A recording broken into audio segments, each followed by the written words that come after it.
Today we're going to make some Kanelbullar, and they're Scandinavian cinnamon buns. And what I'm going to do is show you how to roll out the dough and form the little buns themselves.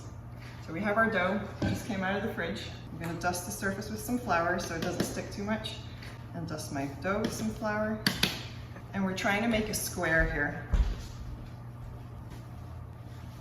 So as long as you keep turning your dough, it's not going to stick too badly. And if it does, you can use a dough scraper or a bench scraper just to lift it off. And keep flipping it over so you have flour on your dough. So we're going for a square of about 45 by 45 centimeters. All right, the next thing we're going to do is spread the filling on. So I made this filling earlier. It's just butter, cinnamon, sugar, and some vanilla, and a little bit of cardamom. Get it all on there, and I like to use my scraper again. This is a very handy tool to spread it on the dough. And you want to cover about 2/3 of the dough. You want 1/3 bare and 2/3 with filling on it. You want all your buns to have filling. Okay, that looks pretty good. Now we're going to start folding them. So what we want to do is fold it kind of like you would fold a business letter. So we're going to fold it in thirds. We're going to start with the bare side, so the one that doesn't have any filling on it. So we're just going to flip it over. And then we're going to get the other side, 3 layers of dough with filling in between.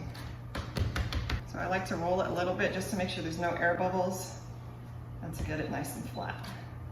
So the next step is to cut the dough. We want to have 12 buns, so we need to cut it into 12 strips. And then we're going to cut them out. So you should be able to see 3 layers now. Okay, the style of wrapping I'm going to use is a very traditional one in Scandinavia. It's a little bit more complicated. Once you get the hang of it, it's not so bad, but it's maybe not the easiest one to start with. But first what you do is you cut it in half. Wrap it over your fingers.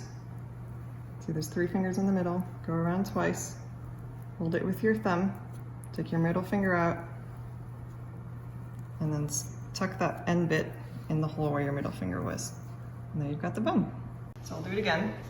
You got your dough piece, cut it in half, leaving a little bit connected at the top, and open it out so you get a long strip. And then you wrap it around 2 fingers a couple times. Hold the end with your thumb, lift the tail over, and then tuck it in the hole where your middle finger was. There we go. All right, so now we've made 12 buns. And these guys need to rise with a piece of plastic over them to keep them from drying out. And then we're going to egg wash them and put them in the oven and bake them. That's it.